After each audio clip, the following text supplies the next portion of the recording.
Dans notre cas, on avait un souci, c'était que comme on devait faire un voyage assez loin, c'est-à-dire, bon, là sur le globe on n'est pas très bien parce qu'on n'est pas un vrai globe, mais en Côte d'Ivoire, il nous fallait payer nos billets d'avion et compagnie, et donc il fallait de l'argent. Ça peut rapidement faire peur quand on est un étudiant de devoir motiver un projet qui dépasse les 3 zéros, parce qu'on n'a pas les moyens, mais il existe des aides. Donc en tant qu'étudiant, il y a quand même moyen de pouvoir bouger à l'autre bout du monde. Si vous voulez qu'on aborde des aspects plus pratiques, concrets, on pourra en discuter après. Pour ceux qui en fait auraient vraiment envie de faire une césure. À Montpellier, vous n'êtes pas mal lotis. Donc, concernant la situation géographique, on était en Côte d'Ivoire, donc centre-ouest de l'Afrique, et plus précisément à Yamoussoukro. Donc c'est la capitale administrative de la Côte d'Ivoire. Et nous étions sur le terrain à environ 1 heure de Yamoussoukro, à côté d'un village qui s'appelle Toumokro. Alors en baoulé, qui est une langue locale, Kro ça veut dire village. Donc, par exemple, Yamoussoukro c'est le village des femmes. Et à côté de Toumokro, on était autour d'un lac qui s'appelle le lac numéro 5. On en reviendra dessus après. D'ailleurs, le village des femmes, il y a quand même 400 000 habitants maintenant, donc ça a grossi. Alors, on va parler de l'agroécologie, mais on ne va pas non plus énormément rentrer dans des fondements un peu compliqués et scientifiques. On voulait juste donner une petite vision de l'agroécologie. L'agroécologie, c'est un petit peu un mode de pensée, une nouvelle façon de penser l'écologie et l'agriculture ensemble, afin d'avoir une production plus résiliente, plus locale, avec des concepts qui vont inclure la biodiversité, mais aussi du coup la santé et des cultivateurs et des gens qui vont consommer. Voilà, c'est juste une petite parenthèse. Et donc concernant l'agroécologie en Côte d'Ivoire, elle est en plein essor, et notamment autour de certaines villes, comme Yamoussoukro, puisque le CIRAD, donc un centre de recherche pour l'agronomie, organise un projet en ce moment sur 5 ans, qui est un projet, le projet Marigot, un projet de recherche et de développement du maraîchage en agroécologie, en périphérie urbaine. Et un des pôles de ce projet, c'est Yamoussoukro. Et par ailleurs, Yamoussoukro est aussi le lieu d'une association qui s'appelle IECD et qui aide des maraîchers à s'installer et elle les forme aussi à l'agroécologie avec un projet qui s'appelle TAMSI.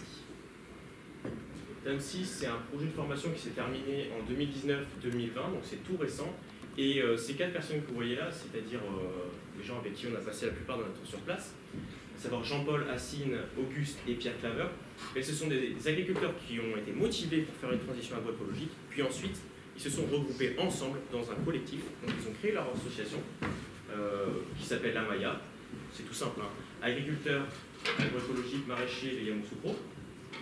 Et malheureusement, ces agriculteurs se sont fait chasser de leurs terrains respectifs parce que l'urbanisation croissante autour de Yamoussoukro fait que si vous n'avez pas un bail bien légalement signé, et si on a envie de vendre votre terrain pour en faire une villa et vous n'avez pas les moyens de l'acheter, on vous chasse. Par chance, ils ont réussi à obtenir ce terrain sur lequel nous, on a passé beaucoup de temps. C'est une petite parcelle à côté de ce fameux lac 5 qu'ils ont eu en faisant un sorte de contrat d'utilisation. Eux, ils utilisent, ils entretiennent, et en échange de ça, un collectif qui s'appelle Un hectare de nectar leur prête cette magnifique parcelle.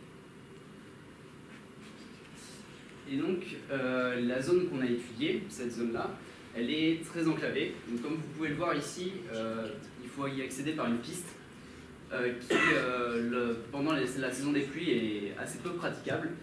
On peut voir Tom sur la moto là-haut qui est peu serein, et en bas on a l'équipe au complet pour aller à une chasse aux insectes. Et le fait qu'elle soit très, très enclavée fait qu'elle est aussi très peu étudiée, et donc le but était de regarder les potentialités et les menaces pour l'agroécologie de cette zone. Et donc on a tout d'abord réalisé une cartographie, ensuite une étude sociologique, et enfin une étude écologique de la zone. Et concernant la cartographie, donc en fait on a le fameux lac numéro 5 ici, avec 2 affluents, ce qu'on appelle des marigots. C'est des petits ruisseaux. Et donc là, on a la piste qui permet d'accéder au village campement ici, à partir duquel on va vers les différentes parcelles. Alors cette piste, elle passe sur la digue qui crée la retenue d'eau. Et dans la partie, dans cette partie-là, et qui s'étend un peu vers là, on a une usine de poulets qui s'appelle la Cipra, mais on va revenir dessus. Et puis, de manière générale, dans toute la partie sud, on va avoir plutôt des cultures de maïs. Et dans la partie nord, on va avoir du maraîchage, et puis des zones de forêt et des zones de culture de cacao ou de café.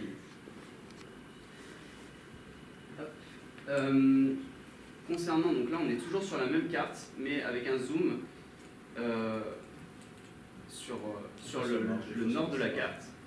Alors, on voit le lac en bleu, et puis un premier groupe de parcelles, qui est donc la parcelle sur laquelle on a travaillé, donc la parcelle qui est louée par 1 hectare de nectar au collectif Amaya.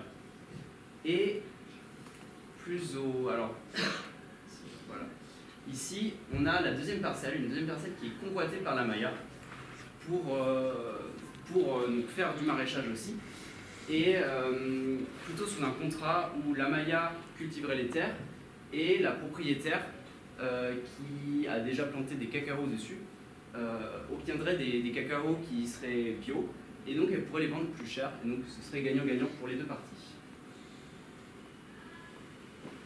Alors, vis-à-vis de notre étude sociologique, qui est un petit peu le deuxième point important après la cartographie, on a décidé sur place d'y aller mollo, c'est-à-dire de ne pas aller directement proposer des protocoles d'enquête à tout le monde. On a pris un petit peu la température et petit à petit, c'est presque les locaux qui ont sollicité de participer du coup à notre protocole d'enquête. On a abordé ces différentes thématiques, donc des généralités sur la zone, par exemple son histoire. Ensuite, des trucs très liés à l'agriculture qui sont faciles à comprendre. L'eau, parce qu'il faut faire pousser des choses, il faut de l'eau. Des intrants, des fertilisants, des biocides, herbicides plus pesticides, donc tous. Et puis le collectif en lui-même, à savoir comment est-ce que le collectif se perçoit, mais aussi comment les gens localement les perçoivent. Est-ce qu'ils les perçoivent comme une menace qui arrive, est-ce que c'est dangereux parce que les pratiques sont nouvelles, ou est-ce qu'au contraire, ils ont hâte de pouvoir discuter avec eux. Merci. Alors ça, c'était juste une diapo qu'on a mis pour faire un petit rebond sur le fait que localement, les gens, ils étaient vraiment super gentils avec nous. On est arrivé dans le village de Ziget Kofikro, parce que c'est monsieur Ziget Kofi qui l'a fait. Il y a 20 habitants. On a été reçus comme des rois, et là, c'est les deux autorités principales du village qui sont derrière, et le fils Augustin. Et on nous a carrément invités à boire le fameux banji, c'est-à-dire une boisson alcoolisée de vin de palme. Et c'est potentiellement pour ça que Cyril a ce sourire. Peut-être que c'est un effet là, c'est 3 personnes qui ont accepté de participer à notre étude sociologique. Donc, Typico Mais Parfait, c'était avant Terminator. Il voulait vraiment pas du tout passer à l'agroécologie, d'ailleurs c'était vraiment un adepte du conventionnel. Et quand il a vu la Maya arriver, il avait des doutes, mais il voulait quand même garder un œil sur eux, au cas où, parce qu'il avait peur que ça ait des impacts négatifs sur ses propres cultures. Mais quand il s'est rendu compte que la Maya avait des meilleurs rendements que lui, il a fait directement la démarche de se remettre en question, il a fait « Ah, ces gars-là sont efficaces en fait ». Donc, ils ont commencé à échanger. Et ça a beaucoup plu à la Maya, et désormais, ils sont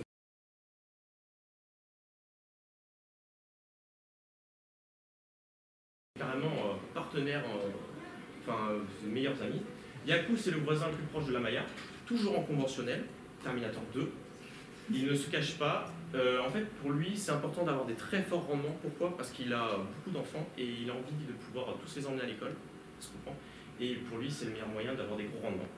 Par contre, il admet que de temps en temps, les rendements, il n'y en a plus, il est obligé de changer de zone. Et Mathieu, c'est la personne qui nous a localement un peu accueillis. En fait, il nous a logés et tout chez lui. Enfin, c'est fou comment quelqu'un qui ne connaît pas nous loge, etc. Et c'est un apiculteur aussi. Donc lui, il est intégré de base dans le processus agroécologique local. Donc concernant la première partie qui est sur la ressource en eau, on va faire un petit point sur l'histoire un peu de la zone. Alors, ce lac, en bas à gauche, on voit une petite photo du lac.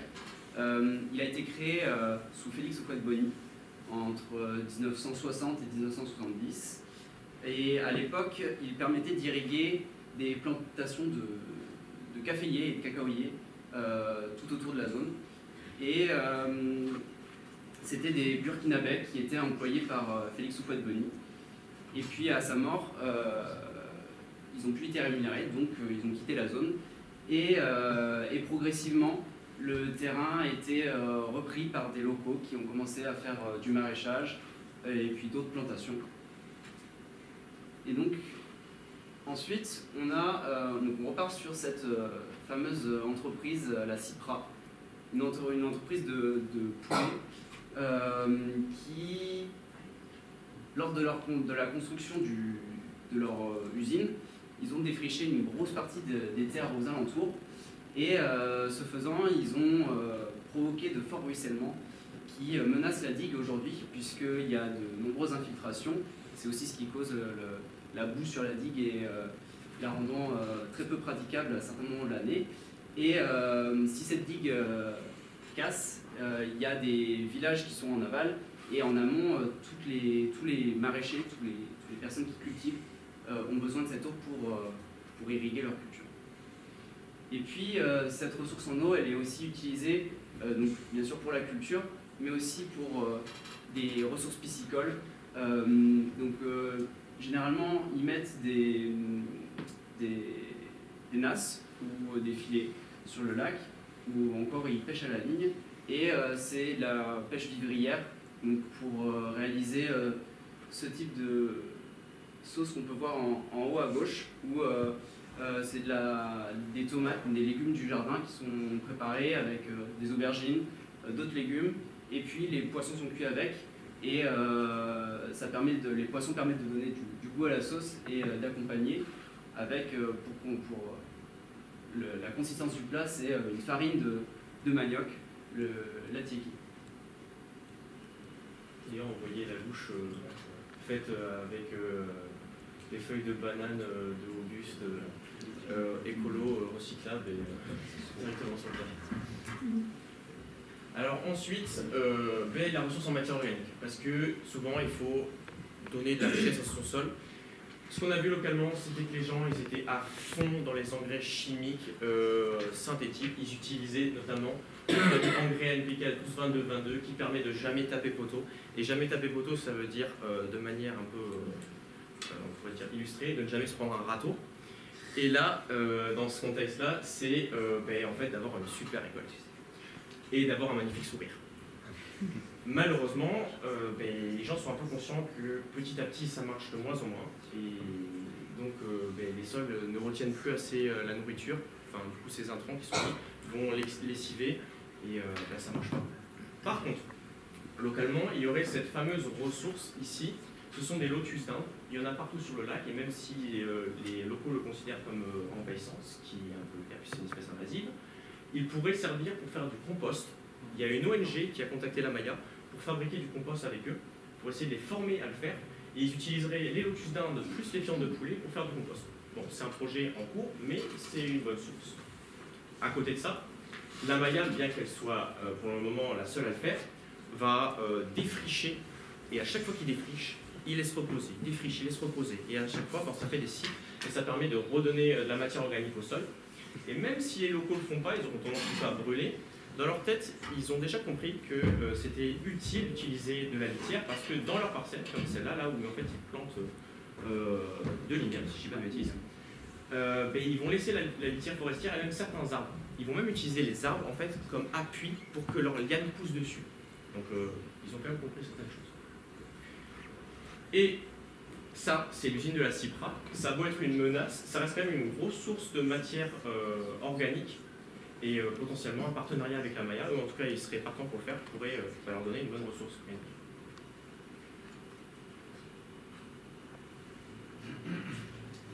Et concernant la problématique des produits phytosanitaires, vous avez des exemples un peu de produits qu'on peut retrouver sur la zone. Les emballages sont fréquemment retrouvés en bordure des parcelles et on voit qu'ils les utilisent en assez grande quantité. Et souvent sans protection, sans aucune protection, comme vous pouvez le voir à droite, parce que ça les gêne dans leur travail, notamment pour le masque, et puis c'est cher aussi, une tenue intégrale ou autre. Donc ils réalisent leurs épandages sans protection. Pourtant ils sont conscients des effets que ça peut avoir sur eux et aussi sur les consommateurs de leurs produits. Et puis au centre on voit donc Jean-Paul de la Maya qui est en train de réaliser un biopesticide à base de savon noir, mais ils utilisent aussi différentes essences comme le moringa, de la sève de papayer ou encore du nîmes. Alors, notre étude sociologique, elle s'est terminée par le cœur du sujet, c'est-à-dire comment est-ce que le collectif Amaya fonctionne. Ce que nous, on a pu voir, et même si au départ c'était un petit peu un test, parce que le CIRAD nous a dit il faudrait que vous vérifiez ça, c'est est-ce qu'ils sont vraiment en agroécologie. Et en fait, oui, ils étaient vraiment en agroécologie, ils avaient laissé tout, des fois ils auraient pu avoir de la facilité à utiliser les traitements, et ils ne l'ont pas fait. Ils ont toujours bien respecté, et vu comment on était derrière eux, s'ils avaient voulu tricher, je pense que ça aurait été compliqué. Un autre principe de la Maya, c'est que tout le monde participe. Ils ne vont pas se répartir les tâches, ce qui peut être un peu contre-intuitif. Leur mentalité à eux, c'est plutôt tout le monde va tout faire dans la mesure de ses disponibilités. Par contre, si quelqu'un maîtrise mieux quelque chose, par exemple, Pierre Claver qui est en bas à droite va vous dire chacun est spécialiste de sa culture. Lui il est spécialiste de la tomate, moi je suis spécialiste des oignons. Si on fait de la tomate, c'est lui qui dirige les opérations, sinon c'est moi. Et puis en fait c'est un peu donner un poids à l'expérience de chacun. Ils veulent continuer de se former, ils continuent, c'est-à-dire que eux, en tant qu'agriculteurs, ils vont toujours participer à des formations scientifiques, comme par exemple du CIRAD ou d'autres organismes de recherche, donc avec des niveaux scientifiques assez élevés, mais aussi ils continuent de se former directement avec d'autres agriculteurs en coin. Donc en fait, ils sont tous à tout et ils ont envie de comprendre plus de choses. Ils sont ouverts à l'élargissement du groupe, là on en voit 4, mais ils sont déjà 8. Et chose intéressante, ça peut vous paraître anodin, mais il y a 4 autres femmes qui sont rentrées dans le collectif, et en Côte d'Ivoire, c'est vraiment l'émancipation que les femmes touchent au milieu agricole. En tout cas, dans une association comme celle-là. Et comme ils ont envie de partager, ce qu'ils veulent, au final, ce serait un but final, ce serait de créer un centre de formation à l'agroécologie. Un pôle, en fait, une sorte de plateforme tournante. Donc ça, c'est dans le futur. Pour l'instant, ils aimeraient déjà convaincre leurs voisins. Donc, concernant les contraintes qu'ils peuvent rencontrer, il faut savoir que en Côte d'Ivoire, il peut y avoir, donc, lorsqu'il y a des deuils, ces durées de deuil peuvent durer un certain temps, entre 2 et 3 semaines. Et donc, il y a un certain nombre de cérémonies qui font que les personnes qui sont en deuil ne peuvent pas forcément venir au champ. Et donc, les absences entre les maladies et les périodes de deuil peuvent être assez prolongées. Et ça peut rendre compliqué le travail au champ. Quand on était sur le terrain, on a vécu une de ces périodes et c'était en plus la période de récolte. Et donc ils n'étaient plus que 2 sur les 4 personnes à devoir récolter et en même temps exporter la production. Et comme l'accès au site est compliqué, c'était une période assez compliquée et tout simplement pour vendre c'était leur première blessure, les ouais, ils étaient déçus de leur performance parce qu'ils n'avaient pas réussi à exporter tout simplement la production par manque de moyens. Et puis un des problèmes principaux qu'ils ont rencontrés, c'est un moyen d'irrigation. En fait, ils ont demandé à une association un goutte à goutte.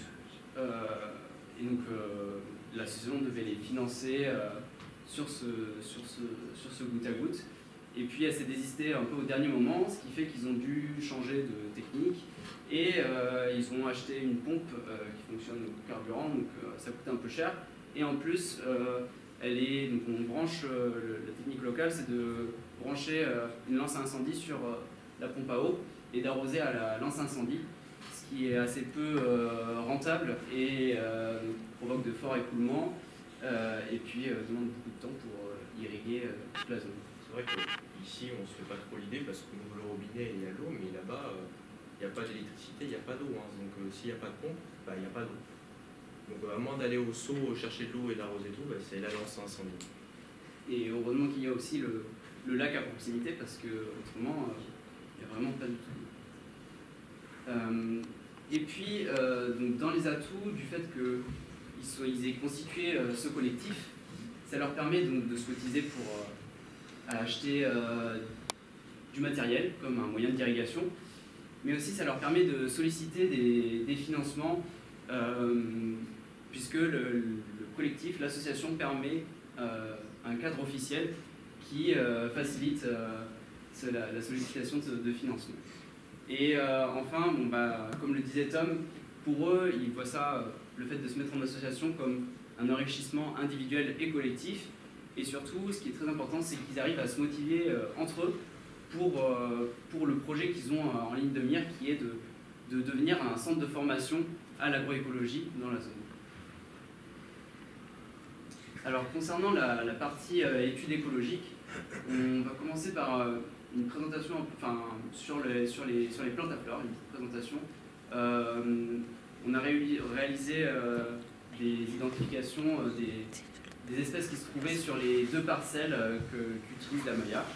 Et ouais, juste les arbres. Et donc sur ces 2 parcelles, on a observé 61 et 30 espèces, qui est assez impressionnant par rapport à la métropole, à la France métropolitaine, mais en milieu tropical, c'est beaucoup moins impressionnant, même si ça reste assez élevé.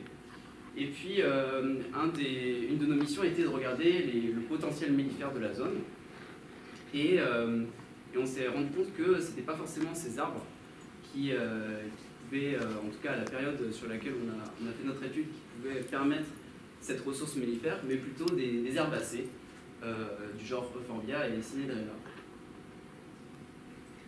Alors en fait, pour revenir un petit peu au collectif Un hectare de nectar, qui avait prêté la parcelle à la Maya, donc on se souvient, eux, leur objectif, même s'ils sont de différents horizons, les gens de ce collectif, c'est un petit peu de faire comprendre aux agriculteurs que l'apiculture peut être une source de revenus pour réaliser leur transition agroécologique. Donc en fait, un moyen est de se diversifier et de profiter de la vague miel qui est actuellement en Côte d'Ivoire, c'est-à-dire que le miel commence à être prisé, occidentalisation, etc. On veut du miel, le miel ça marche. En plus, ça facilite la transition agroécologique. Pourquoi? Parce que lorsqu'on a des abeilles, on ne peut pas trop mettre des pesticides, parce que les pesticides et les abeilles, ça ne va pas très bien ensemble. Donc, c'est gagnant-gagnant.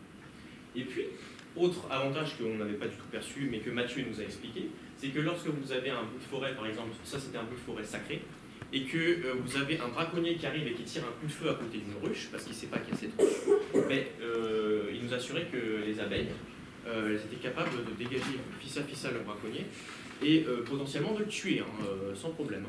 Donc elles sont très très agressives, les abeilles. Là, c'est encore une autre parenthèse, quand on est allé chercher du miel avec Mathieu, là vous n'avez qu'une seule partie, parce qu'en fait ça s'est déroulé en 2 phases. La première phase où on a tapé poteau, c'est-à-dire qu'on s'est fait complètement renvoyer chez nous par les abeilles. On n'était pas assez équipés, on n'était que 3 et les abeilles nous ont dégagés, c'était limite dangereux. Et la deuxième fois quand on y est allé, c'était toujours dangereux, mais on a réussi à récolter le miel. Ce qu'il faut savoir, c'est que les abeilles là-bas, elles sont sauvages, ce n'est pas des abeilles domestiques, qui ont eu un long processus de domestication comme en France et dans d'autres pays européens. Là-bas, elles vivent en pleine forêt, elles sont sauvages. Et lorsque vous devez battre en retraite la nuit en combinaison à la frontale dans la forêt, et qu'il y a toutes les petites herbes là, qui essaient de vous enlever votre combinaison pour faire un partenariat là, avec les abeilles pour vous faire comprendre que c'était pas une bonne idée, c'est très très compliqué. Bon, au final, on a quand même eu le miel la deuxième fois. Et la productivité est énorme, c'est-à-dire que dans une ruche comme ça, on peut avoir 40 ou 50 kg de miel sans souci. Voilà. Alors, il faut aussi voir le revers de la médaille par rapport aux abeilles domestiques.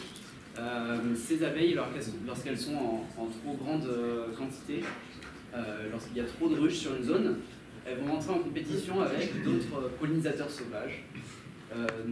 Notamment des hyménoptères comme des abeilles sauvages, des guêpes, des fourmis, aussi d'autres pollinisateurs, comme des coléoptères, etc. Et ces abeilles sauvages, notamment, ces abeilles solitaires, elles vont avoir un service de pollinisation qui est beaucoup plus efficace que l'abeille domestique, puisque l'abeille domestique est très généraliste. Elle va butiner un peu tout, mais pas de manière efficace. alors qu'au contraire, ces abeilles sauvages, elles vont être beaucoup plus efficaces.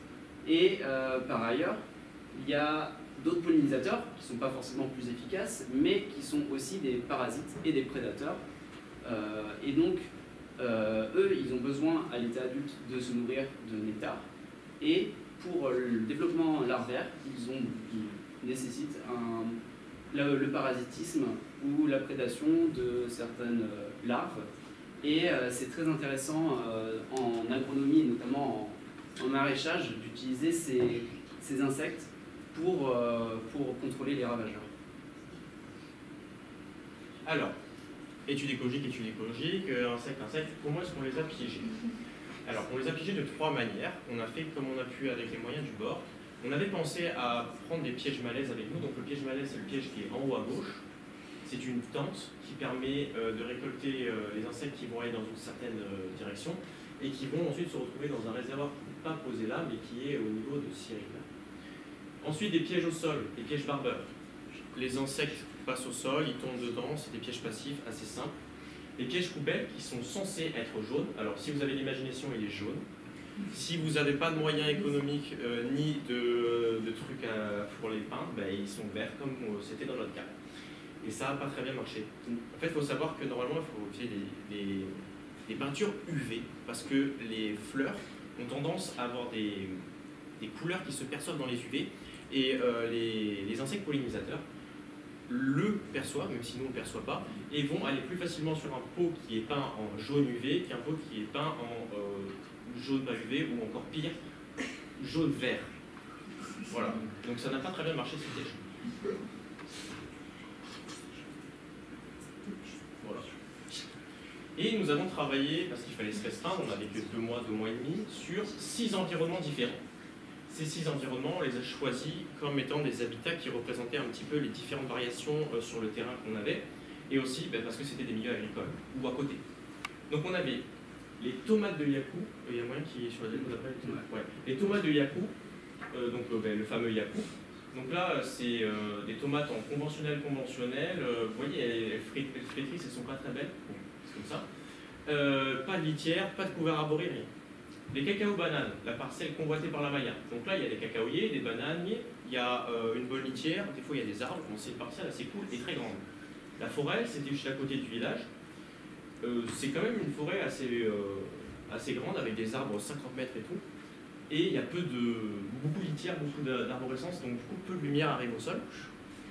Les aubergines de Yakou, c'est une parcelle qui traite moins, a priori. Il y a quand même un peu de litière et un peu de couvert arboré. Les concombres de la Maya, où c'est que de l'agroécologie, mais bon, ça vient juste d'être perturbé, donc c'est peut-être un petit peu biaisé. Et une friche. Il faut savoir que nos friches, chez nous, c'est des petites herbes comme ça, là, vous passez dedans, ça va, des fois il y a un charbon. Là-bas, les friches, c'est des herbes de 3 à 4 mètres de haut. Oui, bah là, le piège malaise, il fait 1,5 m. Bon, disons 3 mètres de haut. Et comme ce sont des graminoïdes, il faut savoir qu'elles sont coupantes. Je ne sais pas si vous avez tous fait des cours de physiologie végétale. Ça a de la silice. Et si, comme moi, vous êtes assez débile pour en prendre une de votre main et mettre un coup de machette dessus, ça vous entaille la main. Et il faut bien mettre des coups de machette, sinon on ne peut pas aller mettre un piège malaise. Voilà. Alors, concernant les résultats qu'on a pu avoir, alors là, c'était un peu pour vous montrer ce qu'on a trouvé dans nos pièges. Ça, c'est pour le piège barbeur. Donc, tous des insectes terricoles qui marchent sur le sol et qui vont tomber dedans. Et donc, on a essentiellement des fourmis et puis des coléoptères divers. Et donc, ces individus, on les a identifiés à la morpho-espèce. On pouvait difficilement, avec le temps imparti, aller jusqu'à l'espèce, et surtout que la connaissance en taxonomie est encore lacunaire là-bas. Donc, on a choisi de faire des morpho-espèces. Et donc, à partir de ces morpho-espèces, on a commencé des analyses. Et donc, là, c'est 2 indices qui sont présentés, Shannon et Simpson. Et donc, ça nous permettait de voir des tendances sur les différents milieux observés. Et donc, ce qu'on pouvait observer, c'est que l'aubergine, notamment la parcelle d'aubergine, avait des indices un peu supérieurs par rapport aux autres, à l'inverse notamment de la parcelle de fond. Normalement, c'est synonyme d'une diversité plus élevée quand les écarts types ne font pas cette phase. Donc là, c'est pour les pièges malaises. Alors, donc, comme Tom l'a dit, pour les pièges à coupelle jaune, on n'a pas analysé les données puisqu'on avait trop peu d'insectes.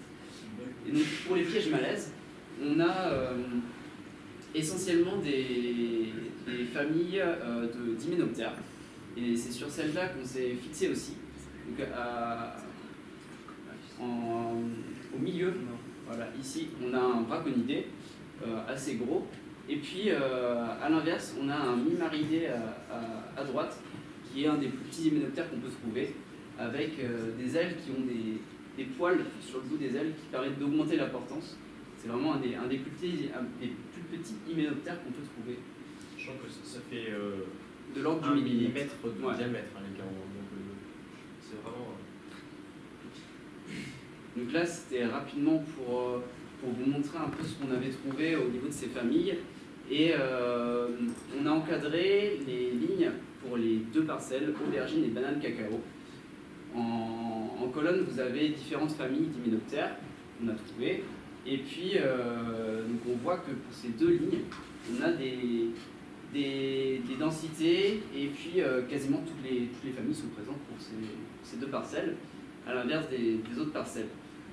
Donc, bon, ça reste des résultats préliminaires, mais ça pourrait s'expliquer par le fait que les deux parcelles qui sont aubergines et cacao-banane sont des parcelles avec une couverture arborée, et en même temps, elles avaient des espaces un peu plus ouverts avec des petites friches. Et donc ça crée une diversité de milieux qui pourrait être intéressante, notamment pour les hyménoptères, sachant que ces hyménoptères sont aussi des parasites et donc des potentiels régulateurs de ravageurs.